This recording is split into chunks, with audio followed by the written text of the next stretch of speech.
Hi, everybody. Welcome to the Flawed Theology Podcast. I'm Phil. And I'm Susie, and we're asking the question, if your theology were wrong, wouldn't you want to know? We're back. We're back. Woohoo. It's another exciting day at the Flawed Theology Podcast. It's 92 degrees outside still. Well, maybe not, but There's a severe thunderstorm, so I hope I don't lose power. we have one warning, but I think it actually turned sideways, so we probably won't get it. Yeah. So how are things? Kind of something funny that happened is, do you remember in our Dangerous Questions group, I posted something about how my family hadn't had COVID yet? Yes. Everybody on both sides of me and my husband's family who are Christian and who would pray about this sort of thing, they've all had COVID, some of them multiple times. And my little nuclear atheist family has not. Right. Within 1 week of posting that, my daughter got COVID. Oh, and I just thought, that is like, if I were even remotely superstitious, that would be a clear sign that like I messed with God and he smote me. That's providence right there. Like, oh yeah, you want to taunt God? I'll get you with COVID. Hopefully it was mild and it was very mild. And nobody else got it? No, I cannot believe it. Nobody else got it. That's so weird. That happened in our house too. Like half of us had it and the other half never got it.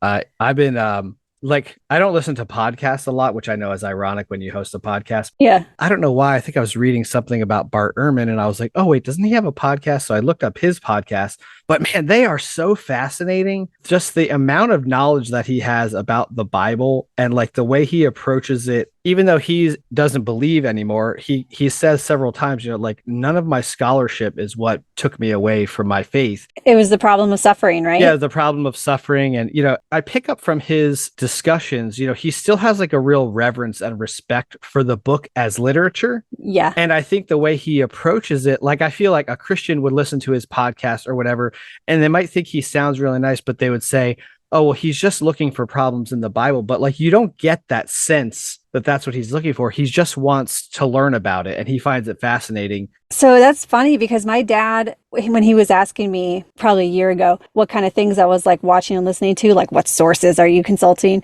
Right. And I mentioned Bart Ehrman and I kind of thought like, oh, he's probably heard of Bart Ehrman, but like mainstream Christians, I don't think they have. No, right. I'd never heard of him like in my Christian life. Right. And so I was kind of explaining who he was and he goes, what's his background? And I said, well, he's a former Christian. And he goes, oh, well, there you go. He has a bias. And I was like, no.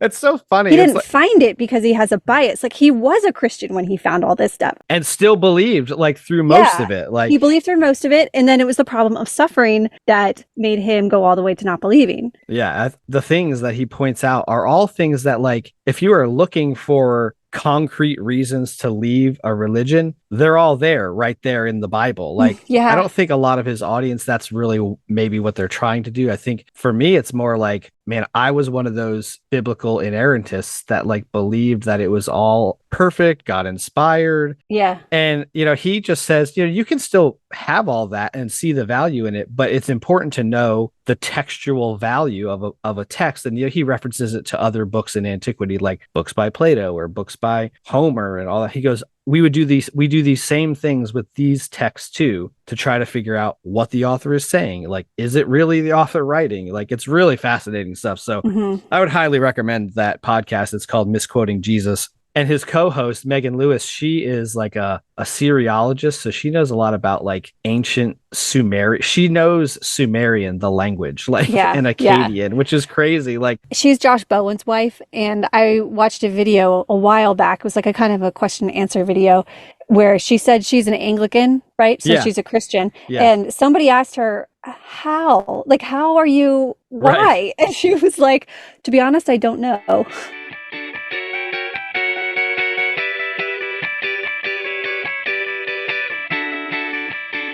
Do you want to hear about what happened to me in Berlin? Oh, yeah. Berlin, Pennsylvania or Berlin, Germany? Berlin, Maryland. Oh, Berlin, Maryland. Have you not been there? On the Eastern Shore. It's where Runaway Bride was filmed. Oh, okay. It's this really cute little town. Okay. And we were walking through, like going to some antique stores, and there were some guys on the sidewalk handing out flyers. And they tried to hand us one, and it was like a flyer for church, right?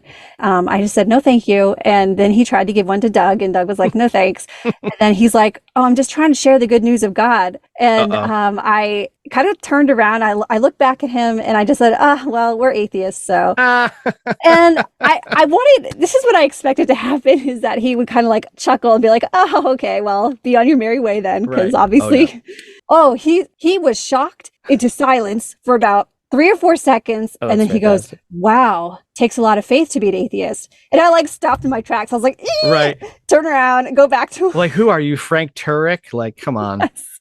And I was like, well, not exactly. And he's like, well, there's a lot of unanswered questions. And I was like, no, there's way more unanswered questions in Christianity. Trust me. Right. And he's like, oh, no, all the answers are in the Bible.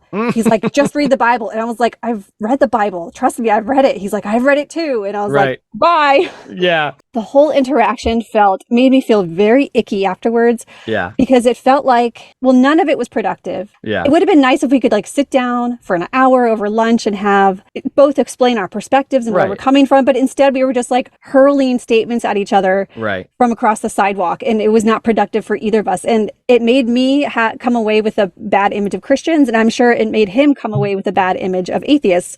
Yeah. All it did was like further the divide between Christians and atheists. And I just hated it.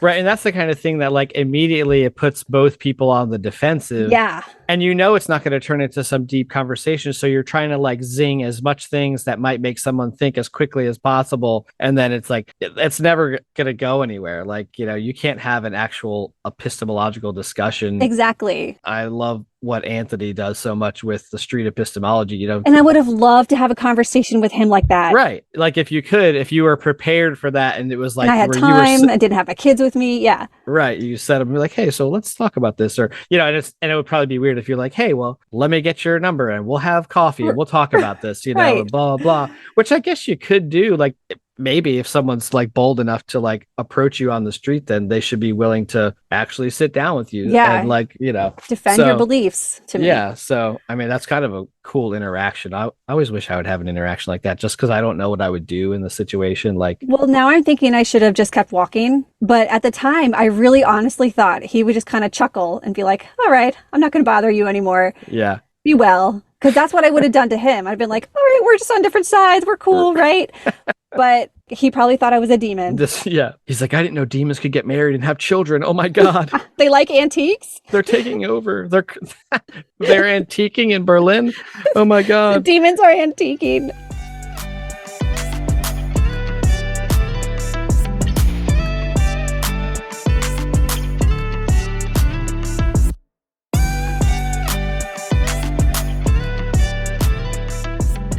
Today we have a guest and his name is Todd. So I know Todd through the yo-yo community, which is now the second person we've had on this podcast from the yo-yo community, which I think is funny. And because like one of those things you lose when get out of Christianity is like that ready-made community thing.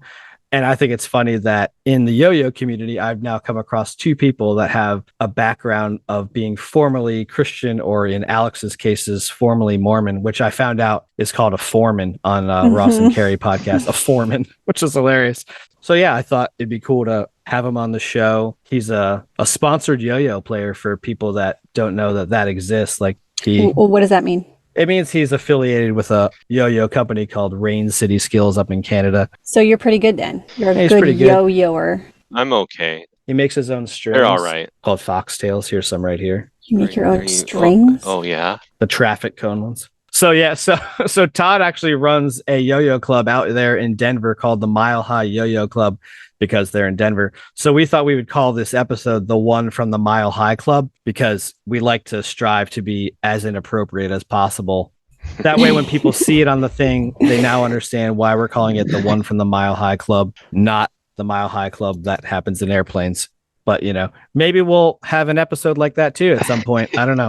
Live from the lavatory at 35,000 feet. Mind you, I'm the co-organizer of the Mile High Yo-Yo Club. Ah, yes, the co-organizer. Yeah. So, Todd, tell us a little bit about your background, like your faith background. On a cold winter's morning in March of 1985, I was born. No, I'm joking.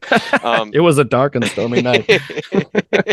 Like you, Phil, I was brought up Baptist. I believe you said you were as well. Yeah. I was pretty much born into it in the Midwest Baptist world, which is its own Baptist. Like there's Southern Baptist and there's Midwest Baptist, and it's all different. even though it's the same, if Yeah. that makes any sense to anybody. Was that more like independent fundamentalist Baptist, like that sort of level of Baptist? I just said Baptist on the sign. I don't even know. um, Well 'cause played. I was a kid. I don't remember nothing. But Yeah. so I grew up in a tiny little town in Michigan, like a village pretty much on the farm. And we would go to this church that was called County Line. It's on the line of the county. And it's not very big, it's tiny. But I grew up there my whole life. I did Sunday school, which is, where they scare you into, just being a good person. And then I did youth group, which is where they scare you from doing drugs. Right. And having premarital sex. And having premarital sex, right? Right. But I actually switched churches in high school. The only reason I was granted permission because it was to a different Baptist church that was closer to my house. Wait, you switched on your own without your parents? I switched because I had a girlfriend who There we went go. to that church, right? So I see. chase and tail, you know how they do. But I think that church was my first experience in like a modern church because I grew up in the church where you do like hymnals are like voice and a hymnal book and a piano, maybe. This church had guitars and a drum set, and I was excited, right? Because like, oh, there's music here. How cool is that? Yeah. And they had like the projector screen with the words on it. You're like, whoa, I can read up here instead of in my hands.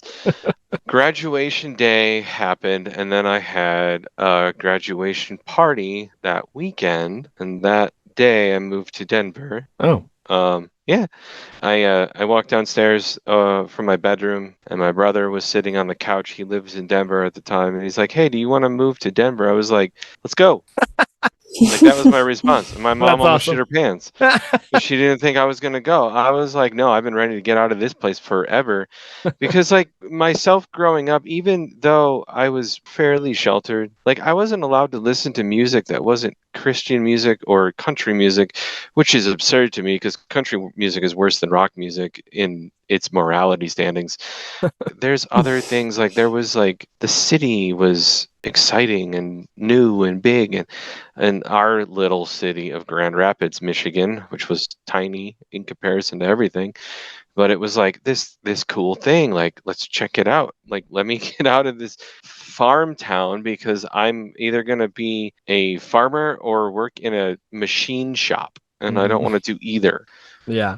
So at that point when you were leaving, were you like completely invested in that belief and you just wanted to get away from some of the like strictness of your parents and your church, but you were a complete believer? Definitely. I didn't start to like really change anything until my mid-20s, but I was still a full-on like Bible warrior. So like, were your parents like real strict about your like church attendance? Were they like super on fire Christian people, or was it just kind of something they did and you went along with it? Something my mom did, and I went along with it. I was forced to go along with it. My dad was not. My dad was a creaster. So he just went on Christmas and Easter? Christmas and Easter, if you don't know that term, right? But my mom was 3 days a week kind of person and made me tag along to everything. Yeah. And of course I didn't know anything else. So I just knew that, and I felt that was what I was supposed to do. So when you say you were a Bible warrior, does that mean that you were going around trying to convert people? No, just like that on fire. Okay. The convert thing I've never been comfortable with. Yeah, me neither. It's I don't understand it. Like, I can't ask people to switch their long distance service, right? So yeah. Right. That's what I always thought too, is not every single person is suited for this kind of job. Yeah. Just like I couldn't be a door-to-door salesman. That's basically what trying to convert people is. Yeah. That's why when I listened to Alex's thing, I'm always wowed by Mormon folks, especially the ones that knocked on my door and then knocked every couple of days and just wouldn't stop. I'm like, I'm not answering the door. Go away. The persistence is admirable and frustrating as hell. So as a kid growing up, did you go to Christian school or did you go to public school? Or I went to public school because that's all we had. Okay. There was a Catholic school, but it was girls only, or I probably would have been there, but it was or I might not have been. My mom was anti-Catholic, even though she was raised Catholic. Yeah. Oh. That sounds like my parents. They're the which same was thing. really strange to me. And then even as a kid, I always had a question like, what about other religions? Why are there other religions if ours is the only right religion? Right. What about Catholics? And mom's like, they're going to hell. I'm like, what? Wow. Like it's the same. It's the same thing. Different wrapping paper. Yeah, it's the same software, different case, right? Like Yeah. it's just Yeah. like they say Hail Marys and stuff, and I don't. And I always ask, I'm like, why? The response I got was always just because they don't follow the Bible, which doesn't make which isn't sense. even true. She doesn't either, I promise you. Yeah. I don't think anybody does, and Nobody because does. everybody eats pork and wears polyester, right? Right. So, my strings are polyester, Phil. You better throw them away. Oh my God, I'm going straight to hell. Hold on, look at all this. Look at all this demon string right here. I know. Demon string. Oh, I could make one red and black. There you go. So you move off to Denver with your brother, and you're trying to enter the quote unquote real world, I guess. Yeah. Did you get plugged in with a church in Denver when you got there? Because that's like what you knew. I did because it's what I knew. However, in the big city, we have these things called megachurches. To me, it was a megachurch because I grew up in a church with maybe like 200 people in it, and I'm looking at 1,000 plus wherever I go. Right. Like I couldn't form connections with anybody, and I stopped for a while, right? Because it was just like not my jam. And I held on to like belief and just kind of hung out. And then I ended up finding a Pentecostal church. Here we go. Your mom's like just seething with rage. She was very mad when she found this out. I, however, had no idea what a Pentecostal church was. Right. I went there for a little while, like a couple of years, honestly. And it was small. That's why I went. It was weird as hell. Pentecostals do some wild shit. They do. Luckily, it was like not like crazy at the no one I was in. No snake handling and holy barking. No, but they did. They had these things. I was trying to find something to look like it, but it's these rings, like a juggler's ring, right? With this ribbon on it. And they would just like dance it around like hippies. And I'm like, what is this shit? Yeah. And they do like interpretive dance, and it's almost like they almost have like a color guard, some of them, where they'll come out and they'll like swirl the batons. Yes. But it's to worship music. So it's like, right. And I've seen that too with the rings with the frillies. The tails coming off of it. It looks like a kite basically. But you guys, this is the first time I've ever heard of this shit. Oh yeah. Pentecostals do so. There was when I was growing up, I grew up Baptist too, but there was a huge Pentecostal church right around the corner from where my aunt and uncle lived. When church was letting out, trying to get to my aunt's house, it was like hell on earth. And my parents would just be so angry that their church had like 10,000 people. And like the church we went to was like yours. It was like 150, 200 people. And they're like, look at all these poor deluded sheep. They're just in there with their holy barking and their holy laughter. And I'm like, I think bizarre. The dancing thing is supposed to be like the entrance for tongues, not tongues. The entrance for tongues? Like speaking in tongues is it's like the gateway. It's the gateway. Like the gateway to speak tongues, but it's that thing where you get possessed and you like flail around on the ground and shit like that. Oh, you're talking about getting slain in the spirit. Something like that. When they just fall over? Yeah, that's the getting slain in the spirit. It's like you're having a seizure. Right. I never could grasp that in my head. This isn't real. That cannot be real. Yeah. It's a mental thing where you're like, oh, I feel this, so I'm gonna do it. Right. I've heard some people say like that they just faked it because they felt pressure from everybody else to do it. Like if you don't fall over, you're not faithful enough. Right. And it's also the product of the emotional manipulation that they do through the worship, which we talked about actually in the last episode, that there's a whole frenzy that the worship service is designed to whip you up into, so that way you can experience this euphoric state, which leads in apparently falling on the ground. I know nothing makes me feel better than falling on the ground and convulsing. I mean, in my Sunday best. I've never tried it, but I'm going to try it. Yeah, it's fantastic, apparently, but yeah. That's actually the same thing for any church. Honestly, the worship music is always tied to the sermon. Right. Like it's like scientifically done. Yeah. The worship leader will pick their song choice and the order and to get you into the right mood for the sermon. It's manipulation. Yeah. So I did the Pentecostal thing, the watered down Pentecostal thing for a little while. And then I noticed that a few of my friends had started disappearing, like not being present. I'm like, where the hell these guys go? Mm-hmm. And I reached out to them. They're like, oh, we go to this church that's over here. It was some new church. And I was like, oh, okay, I'll try it out. And I went over there, and thus begins the end of my situation here. It's a non-denominational church. I would call it a mega church because it had a heck of a lot of people. In a way, like this is where I started to really experience, like to fully experience what I call fake people, and then start to realize that I had experienced fake people before, but I just didn't know it because I grew up with it, so that's what I thought it was. Mm-hmm. And I want to preface this like a disclaimer of I don't think everybody who's in the church is like this. Like there are genuine people that I have met that I love and who I know and who are great. But there's quite a few people that are just shells of people. And they're just like all smiles and happiness on Sunday when they're in front of everybody. And then they go home and they're not. They're just shit. Yeah. Right. And I can feel this because I'm an empath. I've become more aware of my empath self over the years as time has gone on. One perfect example of this is I had this worship leader who she would sing the songs, and like she would do that thing where like they stop and like she just like strums the guitar in like a 2-chord progression, 2 chords back and forth, and like Yes. they like pray or And whatever. they talk over it like endlessly.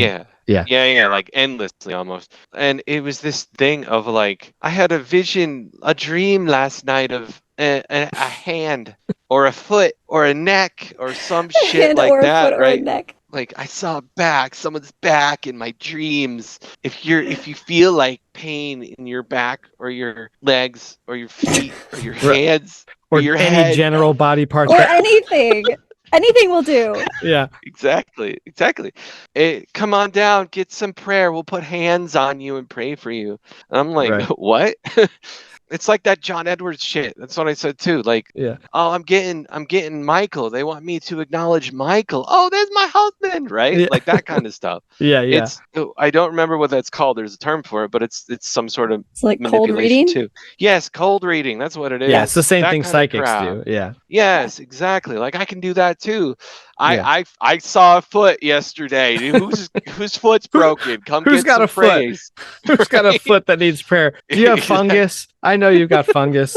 Bring it down here. I've got some tough actin tinactin from Jesus. Exactly. Who has a foot that needs prayer? God. But you're so right. That's exactly what they do. And like they'll just say things that could apply broadly to a lot of people, and then if you're the person that's on the receiving end of it, you're like, oh my God, this person's talking to me.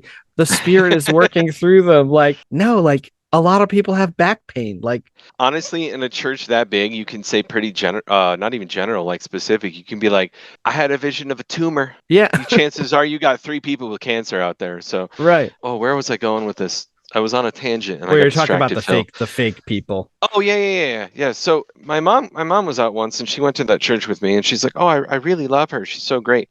And my response was, "She's pretty nice, but I feel like she's pretty fake." And Mom's like, "What?" And I explained it, and then like a couple of days later, she's like, I know what you're talking about. I get it." And I was like, "Okay, cool." That's the same person who wouldn't let me in the worship band because I didn't tithe. Because you didn't tithe? Yeah. I've never been in a place financially where I could tithe. And she held that against you? Yeah. Wow. Yeah. That's not very Jesus-like of her. How did she know that you didn't tithe? Because she asked, and I said I didn't. Oh, okay. Because the previous worship leader and I had already been talking about it, and he was like all on board with me joining up the team, and then she took over, and then she's like, "Do you tithe?" And I'm like, no, not right now." And she's like, "Well, I can't have you on the worship team if you don't tithe." I'm like, "Oh my God. What?" That's I'm like, "You guys don't have a bass player, but okay." Yeah. I always been under the impression, and this is something I grew up with, is God gave you talents, and you need to use your talents to help church or people or whatever it is. Right. So, and my talent happens to be musical. Why can I not use this? Like, why are you not letting me use the talent that I have because I don't give you money? Right. Because God needs your money more than he needs your baseline. Like, even though, Jesus destroyed a synagogue because they were collecting money. right. That's a good point. I think the biggest part, though, honestly, the part that really hit me hard, like this is weird and I just don't want to be part of it anymore, is one Sunday they had a sermon on near-death experience. Okay, a near-death experience where you get in a car accident or you fall and you hurt yourself or whatever it is, and your body dies, and then you're resuscitated. And it's people's reports of seeing God or seeing heaven or seeing the white light. No one sees hell. Right. And the reason for this is because when you're near death or dying on the table or whatever, scientifically, like you enter a dreamlike state, right? Like you relive things or you see what you want to see in your subconscious. So if you get in a car accident and you die, you're probably just subconsciously seeing what you think you're going to see, right? And then you come back and you're like, oh, and that memory is imprinted in your subconscious. So you see it and you're like, I saw God when I almost died. He was like, what up, dude? How goes it? Right? And that's what got me thinking, if a near-death experience where my body's dead and I die, but I'm resuscitated and I've seen heaven, what is that afterlife? Like, is it really eternity, or is it just my subconscious recognition of what I thought it should be and would be, and that's where I want to be? Yeah. Do you really live on for an eternity, or do you just live for those 7 seconds when your brain is still alive? Yeah. Even past that is like there's electricity running through your Yeah. brain that is still active, even Right. if your heart stops or, whatever Yeah. kind of trauma you go through. There's all kinds of medical explanations of what's happening inside your brain, and that kind Your of, brain doesn't stop. yeah, if it cuts off, then you actually are dead, like completely, Yeah. like, Exactly. If I'm dead, if my body as a vessel is dead, does the thoughts that's in my little lump of fat in my head, does it continue to give thought? Is that what an afterlife is? Is that what a spirit is, right? That we see ghosts and things. Is that what that is? I don't know. yeah. And they like had video excerpts and things from people, right? That were like, oh, I saw God and I changed my life or whatever. Then my pastor explained how a near-death experience is true. Like, it's real. Right. Like, if that happens, you go and you see God and then you come back. I'm like, no, no, you don't. You're not dead yet. Right. Like, because if you can be resuscitated, like you said, there's still some sort of an electrical impulse somewhere. So at that point, you already didn't believe in near-death experiences. And the act of him telling you that they were actually trips to heaven and back, that was like the last straw of you saying like, correct. no, this doesn't match up. I don't believe. Yeah. Like you've lost your credibility now. Pretty much. At that point, I had gone to Christian university for stuff and done all my research in theological, education, I guess. So I knew a lot, and I'm self-studied on a lot of things like biblical. There was another earlier instance where they said it was one of these like come down and pray things for your foot. And they were like, if you want to come down and speak in tongues, feel free. I'm like, what? And like they profess that speaking in tongues is real, that the near-death experience is real, and some of the wacky stuff that even the Catholics don't believe in, right? And that kind of threw me, because here's this mainstream church that's non-denominational, supposed to just teach Bible preachings, and the Bible doesn't talk about tongues anywhere except for Babel. I thought Paul said not to do it or something, because then they'll think you're crazy. Didn't Paul say that? He's like, don't speak in tongues. Because he was calling it out as being fake. Yeah, like don't ask for this gift. He's like, you're going to look weird if you do it. Yeah. Which you do look weird.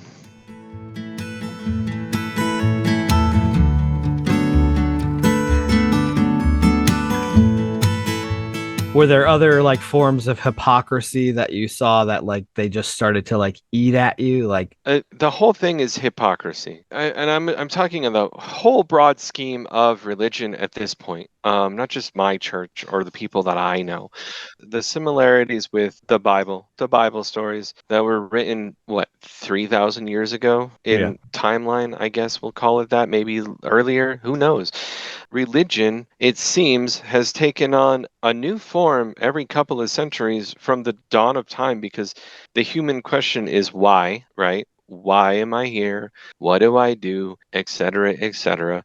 If you look at all the different religions, all the different mythologies, everything aligns, other than Judaism, which is a whole, I mean, it does in a bit, actually, in the front part of it, but it gets weird. But if you look at ancient Roman mythology, you have God, who's Zeus. You have demigods like Hera and the others. I forgot their names. You have the god of the underworld, Hades, who's a fallen god. Does that sound familiar? right. Right? So in Christianity, you have God. You have demigods, who are archangels, Gabriel and Michael, and you have Satan, and then you have the 9 princes of hell, like Beelzebub and things like this. So it's all similar but different. I was brought up, like I said, if it's not what this religion is, it's wrong, and they go to hell. If you're not doing what the Bible says, you go to hell.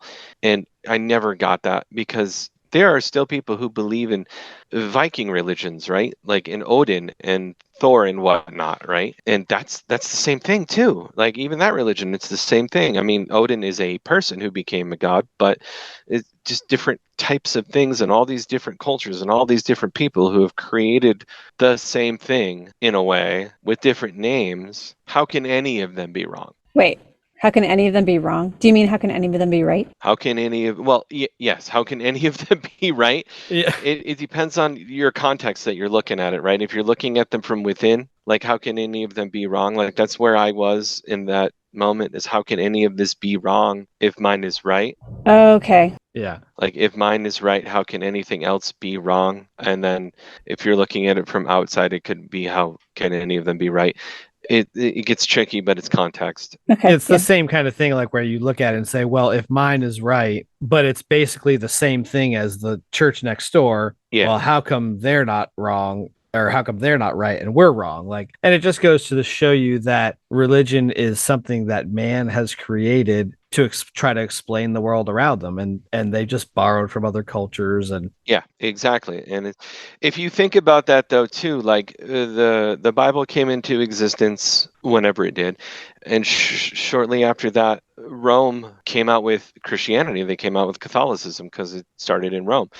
And Rome is part of the Bible, right? They're the ones who hung Jesus on the cross. But what religion were they before they adopted the Bible? They were still believing in Zeus. Yeah, they were just pagan gods. And right, pagan gods and things like that. And then they just switched and they were holy all of a sudden. Yeah. So before St. Peter came along and told everybody what to do, what happened? Like, do all those people from before biblical times, did they just go to hell because they didn't know? Yeah, it's kind of funny to think about, because like there's a whole pantheon of history before Jesus set foot on the planet, and then before the church happened, 100 years after he was gone, and Christianity started to spread. And then Constantine decided, oh well, we're going to make Christianity the state religion of the empire, because he was just trying to control the population. Like, so then he was like, okay, well, let's just adopt this thing. Instead of killing all these people, we'll just make it the state religion. And then it spread all over the place. That was the modernization of the world at that point. So that's why it spread, right? Because it all spread. I mean, if you look back at history, like Rome took over most of Europe during that time. And then there's, of course, the Crusades. So all the Spanish countries are prominently Catholic. England and Scotland used to be Catholic when they were under Roman rule, right? I mean, and then with Catholic, that's where I really see that similarity, because like Catholics, they pray to God, they pray to St. Peter, they pray to St. Francis, they pray to St. Mary, they pray to all these different people when the Bible says you're supposed to worship only one God, but yet I'm worshiping Saint Francis or Gabriel or whatever it is, right?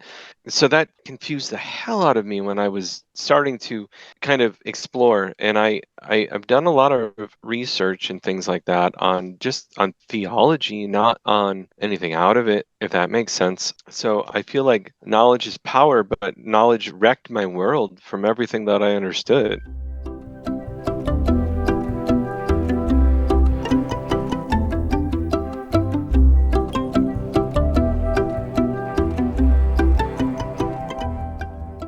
I highly believe in spirituality. So now, like, I'm going to go off on a tangent. Spirituality and religion are two different things. Okay. Religion is believing in something. Spirituality is that spiritual realm of stuff. I don't know if you guys believe in a spiritual realm like ghosts and demons and things like that, but firsthand experience, I definitely believe it because I've seen it. I'm open to ghosts, but I've never seen any evidence for one. Would you mind? Like, what did you see? I can talk about it. I've seen a couple of things. It's kind of wacky, honestly. I'll start with the one time that I had a demonic attachment, which is fun.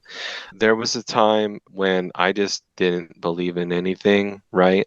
And I was like, oh, this is all bullshit. And like I called out the demons, you know, like, if you're real, prove it to me, kind of thing. Talking to the demon? Yeah. And then nothing happened. And I was like, okay, whatever. And then things over the next couple of days, couple of weeks, things started to change.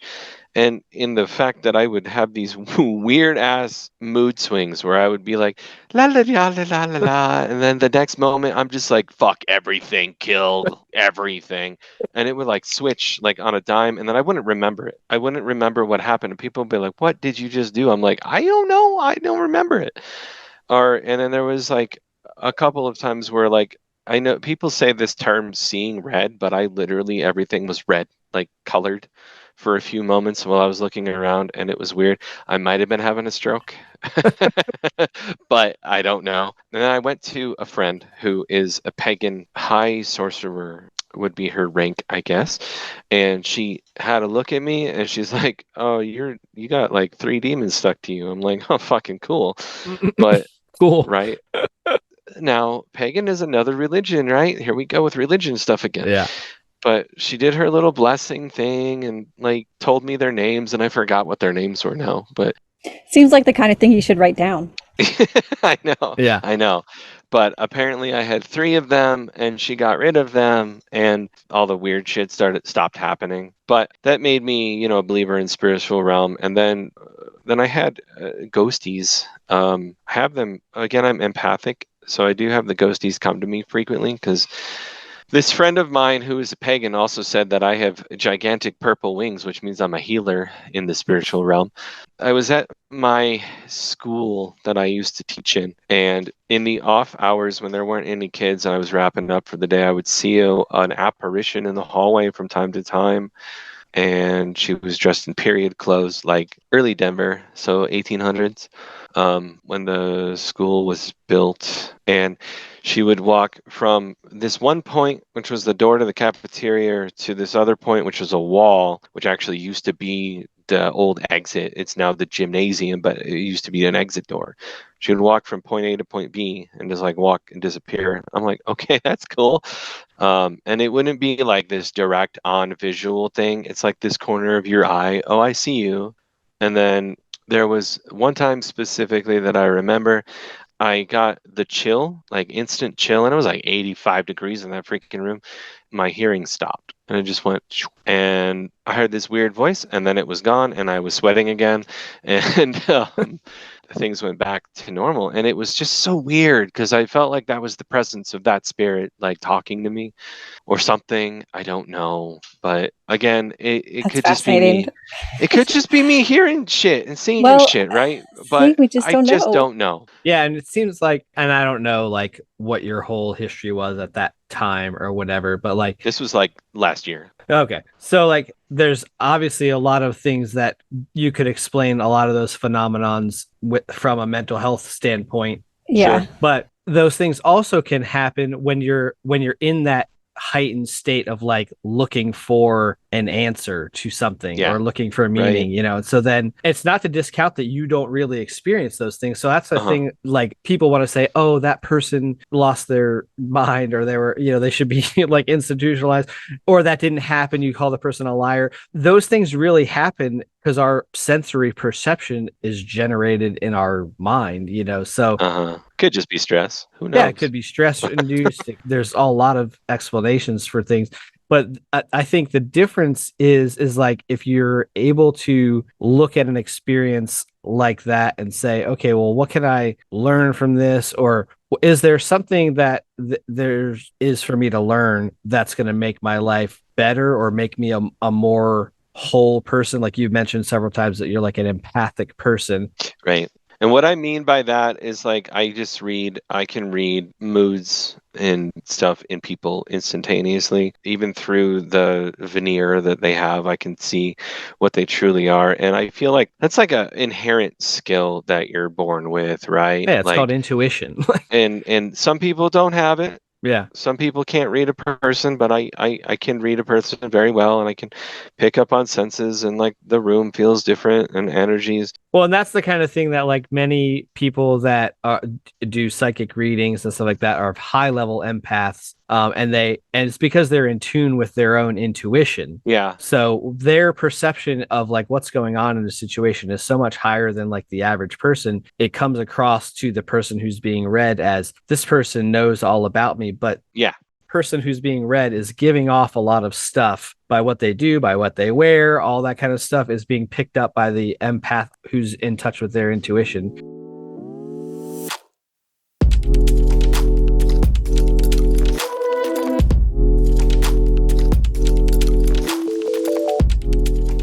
What would you kind of looking back, and I guess as you continue to study on your own about religions in general, like what would you say are some of the most damaging aspects, either to you personally, like what religious upbringing caused you, or just in general of what some of the things you think are the most damaging? That is a loaded question.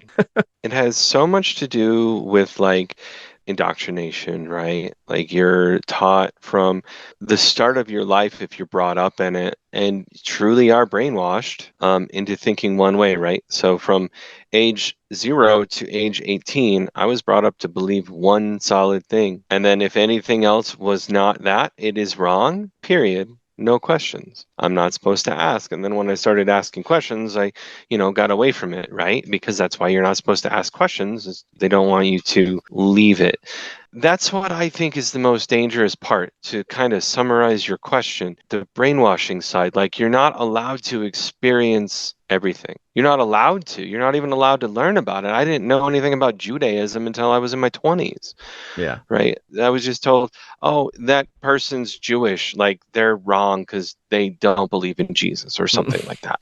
Or that person's gay, so they're going to hell. I know plenty of gay people that are like religious as can be. No, I think the indoctrination thing is that sums it all up. Like, I couldn't agree with you more that I feel like it's probably the most damaging thing. Like, it is damaging. So like being indoctrinated like that, right? Like I wasn't allowed to listen to any music that wasn't contemporary Christian Michael W. Smith, but I discovered rock and roll music when I was in my 20s, and I'm like, oh shit, this is fine. There's nothing wrong with this. This is cleaner than most of the crap I listen to. Right. They have a couple of curse words. Who cares? Right. I actually remember one time a friend of mine lent me his Metallica CD. Oh, the horror. And it was sitting on my record player, and my parents found it, and I had to write some verse 500 times. Oh, that sounds just like Bart Simpson. That sounds just like what my parents would do, except they did it with like some innocuous band like U2. I had U2 War in my backpack, and they're like, "What is this devil music?" And I'm like, "Oh my god!" Wow, I grew up way different from you guys. Yeah. I like to just obliterate Susie with my traumatic childhood, and yours is probably very similar to mine. Well, yeah, it's very similar. And then here's something I love. I was taught in church from the Bible that you are supposed to love everybody, and then I got people like my parents and my pastors and other people being like, they're gay. You can't, I hate them. You're supposed to hate them people because they're gay. That guy's black. You need to hate him. Oh my goodness. Or Democrat. Or Democrat. It's like love everyone. And by everyone, I mean everyone that thinks the same as we do. Exactly. Yeah. So I think what you're getting at is us versus them, that us versus them mentality that church seems to really propagate. So indoctrination, us versus them. What other harms do you see from religion? Money. Money. Ooh, that's a big one. Yeah. Money is that whole tithing thing, right? Like I told you guys, like I wasn't allowed to be in the praise band because I didn't tithe.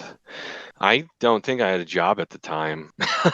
Honestly, How can you tithe without income? Right. That's and that's crazy. what I said. I was like, I don't tithe right now. I don't have a job. They're like, you should bring in 10% of your socks and give them to God. But I have no job. Can I have some of your millions of dollars that you have? No. Right. No. What do you use this money on?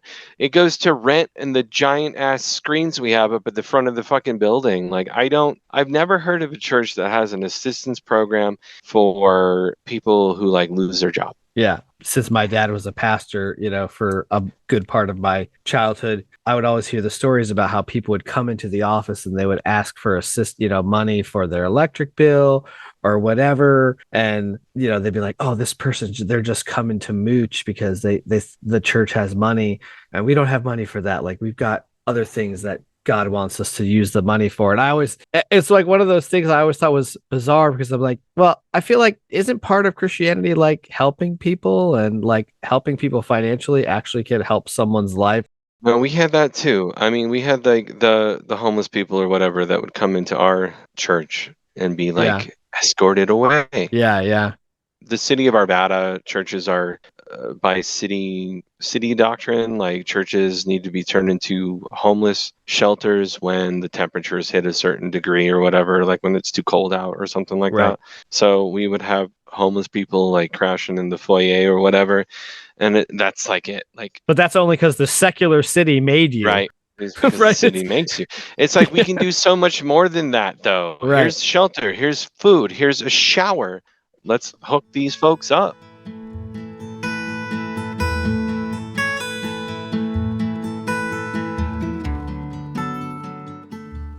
What advice, if you had any, do you give people who are like questioning their belief system? I do want to say that right now I would call myself agnostic just because I don't know. Mm-hmm. I think that's all of us. Yeah. Whether we admit it or not, nobody knows. Sure, I get that. So I don't not believe in God. I don't believe in the church, right? If that makes sense. Mm-hmm. I do feel like those two things have become so intertwined that a lot of people think they mean the same thing when they don't. Because even the Bible says that a church is any place that two or more people gather to worship, right?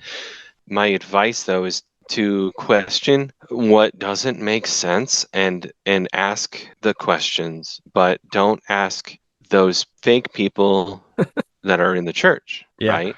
Like if I were to ask a pastor or my mom any of the questions that I've ever had, I would just get turned around with read the Bible. That happened to me. Or it's blind faith, or stuff like that. And that's not an answer, though. Right. I was actually told many times that if I grab a Bible and I open it up the pages, wherever I land on is going to answer my questions. It's a magic 8-ball. Yeah. That's the Bible Ouija board. That goes back to that manipulation tactic, though, too, right? You're indoctrinated into that. Your mood is set. And you're like, oh, I'm not feeling too good about this. And you open it up and it's like, God is love, because it says it in every 5 sentences. Right. Yes. And you're like, oh, okay, well, then I'm good. I'll go back to church and give them my money for no reason and not see anything about it. Yeah. Hopefully, like, you're not feeling down and it's not like the passage in Kings where like JL drove a stake through a guy's head. Well, God told me to go drive a stake through someone's head. I mean, but that's what happens if you just use the Bible like a Ouija board, like, and that's what a lot of people do. Like, I just find it so interesting that your advice to people is the exact opposite of the advice that my mom gave me when she found out I was questioning. She told me I was asking dangerous questions to the wrong people. I need to ask theologians. And you're saying, ask all those questions and don't ask the theologians. Right. Yeah. Yeah. You have to seek external confirmation. Otherwise, you're just getting internal circular reasoning. Like, Yeah. Exactly. It's the John Edwards thing over and over and over again, and the theologians will find the way to rephrase your question in the way that makes you think that your question was dumb.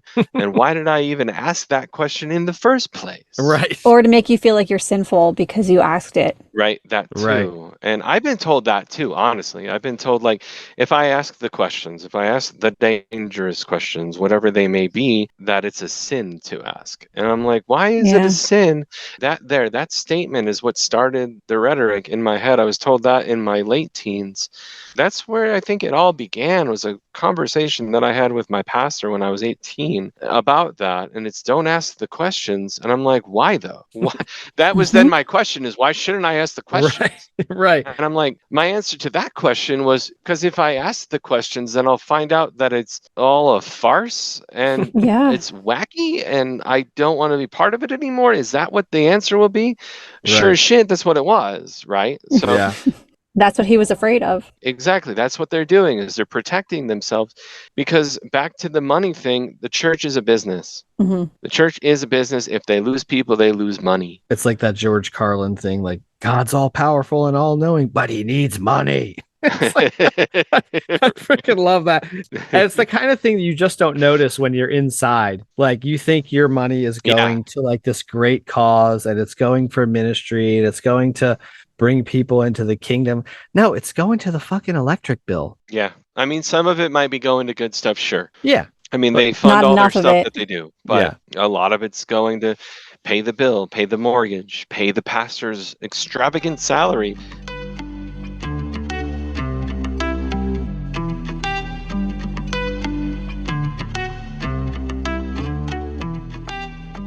So I do have one more question. Yes. If you're willing to answer this, it's a little personal. If your mother's still alive, because you said she was religious, is she still alive? Yeah. Okay. How is she taking your exit from the church? I don't think she wants to acknowledge it. Our mothers have that in common.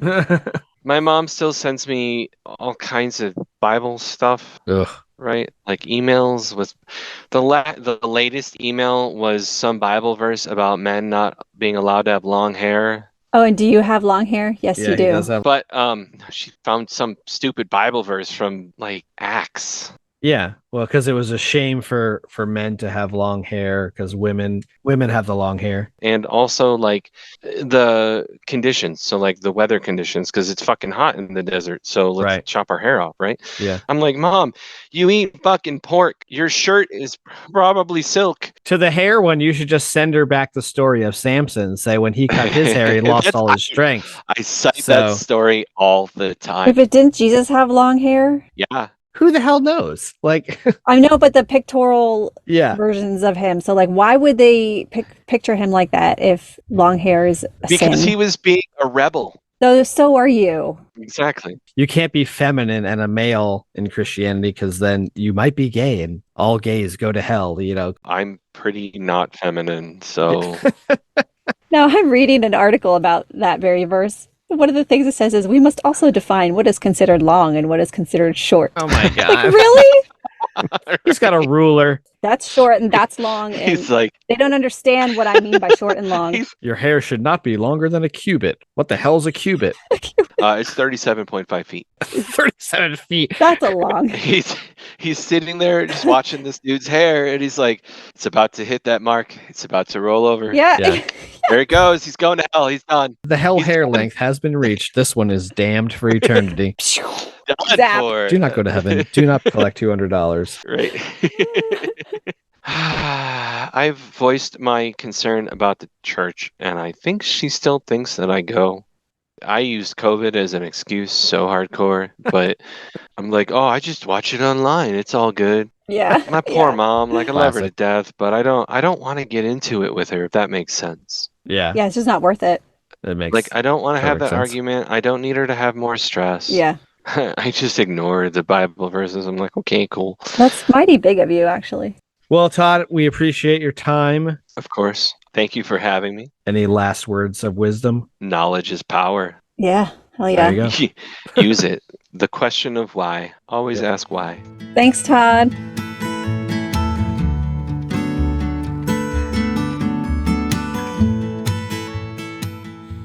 So I'm curious, what did you think about all the part in the middle about spirituality? Because I know your thoughts on spirituality. I mean, I don't know his history or whatever, but I mean, there's clearly probably some mental health issues there that like lead to that stuff. Like, and I don't discount people that have those experiences. Like I said, like you definitely had that experience, but it's not what you think it was, you know? So, and that's kind of how I feel about the spiritual realm in general. Like you can attribute things to whatever you want, but it doesn't mean that it's based in reality. Yeah. I think it's more likely than not that the spiritual realm, quote unquote, does not exist because there's no evidence for it that we can like ascertain and reproduce. Right. It's not a model that you can make predictions from, and it's nothing, there's no explanation for it. There's no like spiritual matter that we can understand.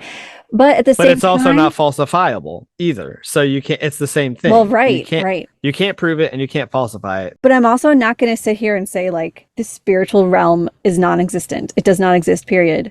I feel like that would be arrogant. And I am open to it. Like I've always had, I think I've said this before, I've always had like a very big curiosity about ghosts. Yeah, the paranormal, that stuff, it's super fascinating. Yeah, the paranormal. Like if that exists, I want to know about it. Right, yeah, it's super fascinating for sure. But when somebody says to me, I've seen a ghost or I've experienced something, I always ask them to tell me, like I want to know your experience because I've never had anything. I want to know. Well, and he had very clear stories too, like really succinct like experiences, which is very interesting. Like, yeah, and I stayed 2 weeks once at a old house in Pennsylvania with my best friend when we were little. Yeah, it was supposedly haunted. So the owners, they've all seen the same old farmer guy walking around at night in the house. And so I was like petrified the whole 2 weeks thinking I would see this farmer guy. I never saw him. And we recently stayed at a bed and breakfast that was supposedly haunted. And I talked to this lady who worked there for 10 years. And I was like, so I hear this place is haunted. And she's like, well, I've worked here 10 years. I've never seen anything. I was like, okay, well, that answers that. It's all in people's heads. She's like, I'm just getting a paycheck. Confirmation bias. They're looking for it. Right. Yeah. So I still haven't seen any evidence of it, but I am open to it. Yeah. I mean, and that's like kind of how I am about most things. It's like I was talking to that guy today. It's like, I'm open to there being a God, but there's no evidence for me to accept it. And I think that it's a really important distinction that like people don't seem to grasp the difference between belief or faith and acceptance of evidence. Yeah. Like they're two very different things. And you can't say that atheism is a belief system. It's not a belief system. It's like there's no evidence to accept as fact. That's all I'm saying. Like if there was a God, great, show me.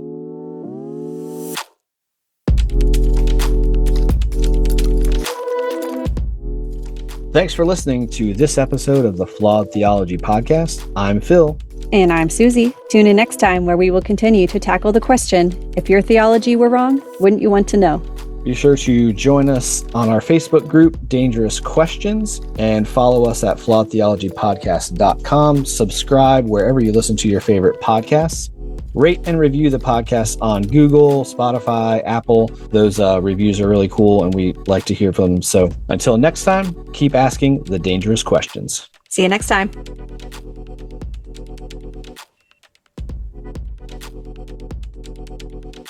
Whatever that's called. I don't know what that's called. Did you guys hear that? Is that thunder? Yeah. Whoa, dude. That sounded like God's bowling right over in your attic. God's mad. God just dropped a 7-10 split right over your head. That really scared me. That was pretty loud. I was confused because it's sunny here. Wait, hold on. Let me see if I can do this. Real quick. Hold on. Did you know the devil had long hair? Oh, you look like Jesus. Yeah. There you go. I did it. Hooray. Yeah, you look like Swedish Jesus. That's what I call those paintings of Jesus where he has like dirty blonde hair and the only white man in the Middle Palestine, East. Yeah. Right. The 12 disciples were all white too, so you know.